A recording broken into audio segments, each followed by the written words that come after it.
Salam sejahtera dan salam bebas COVID-19. Saya tujukan kepada Puan Aziatun, Guru Bahasa Melayu yang disayangi serta rakan-rakan yang saya hormati. Tajuk saya pada hari ini ialah kata perintah. Sebelum saya teruskan hujah-hujah saya, izinkan saya menjelaskan maksud kata perintah yang menjadi intipati tajuk saya agar rakan-rakan mendapat gambaran yang lebih jelas dan tepat. Kata perintah biasanya digunakan untuk memberikan suatu perintah. Menurut Tata Bahasa Dewan Bahasa edisi baharu, kata perintah ialah perkataan yang bertujuan menimbulkan sesuatu tindak balas terhadap perintah, arahan, larangan, silaan atau permintaan. Terdapat 3 jenis kata perintah iaitu mintaan, jemputan dan larangan. Dalam mintangan, contoh kata perintah ialah harap, minta, tolong. Di jemputan pula, sila dan jemput. Di larangan, jangan dan usah. Setiap kata perintah mempunyai fungsi yang tertentu. Sebagai contoh, mintaan, harap digunakan untuk meminta supaya terjadi suatu perkara.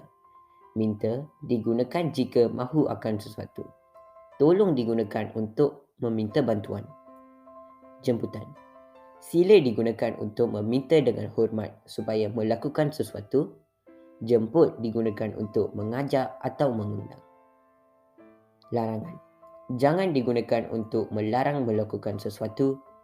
Usah digunakan untuk jangan melakukan sesuatu. Glosari. Mengundang bermaksud mempersilakan, mengajak bermaksud mempelawa. Sekarang, saya akan terangkan contoh ayat menggunakan kata perintah. Yang pertama ialah ayat mintaan. Harap. Harap Puan akan cepat sembuh daripada virus COVID-19 yang semakin meruncing di nusa tercinta kita. Minta. Minta semua peserta bersedia untuk pertandingan melukis poster 2022. Tolong. Tolong kembalikan buku cerita saya yang telah kamu pinjam seminggu lepas. Glosari. Meruncing bermaksud keadaan atau situasi yang semakin buruk. Nusa tercinta merupakan negara.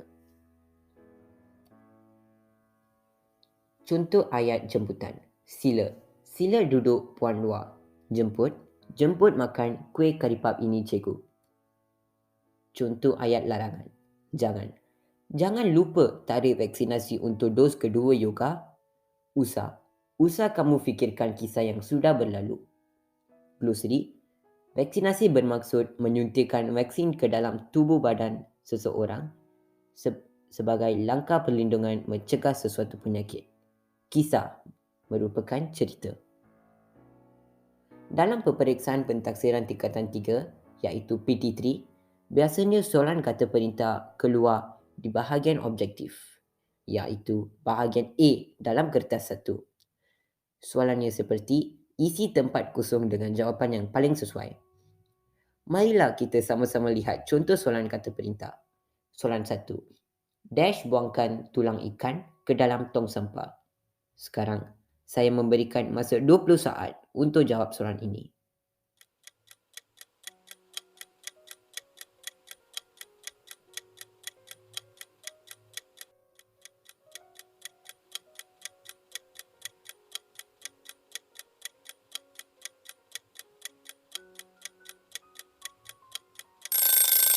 Senangkan soalan ini. Jawapan yang paling tepat ialah tolong. Tolong buangkan tulang ikan ke dalam tong sampah. Seterusnya, soalan kedua. Dash perhatian murid-murid, bawalah alat melukis kamu pada hari esok, kata Cikgu Seroja. 20 saat bermula.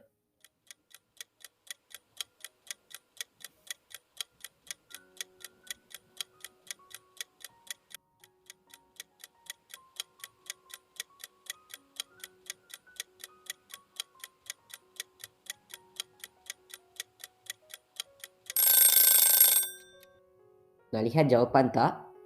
Okey, jawapan yang betul ialah minta. Minta perhatian murid-murid, bawalah alat melukis kamu pada hari esok, kata Cikgu Seroja. Soalan yang terakhir iaitu soalan 3. Dash kejadian sebegini tidak akan berulang lagi, kata bapa budak itu. 20 saat bermula.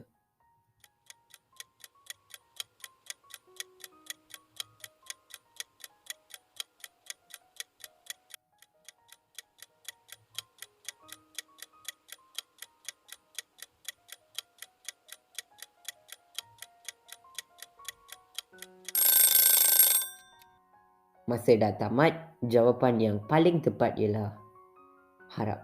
Harap kejadian sebegini tidak akan berulang lagi, kata bapa budak itu. Terima kasih untuk meluangkan masa melihat video ini. Saya berharap agar semua dapat memahami tentang kata perintah. Jika ada sebarang soalan, boleh PM Cikgu Aziatun. Sekolah berkualiti, insan terbilang. Sekian, terima kasih.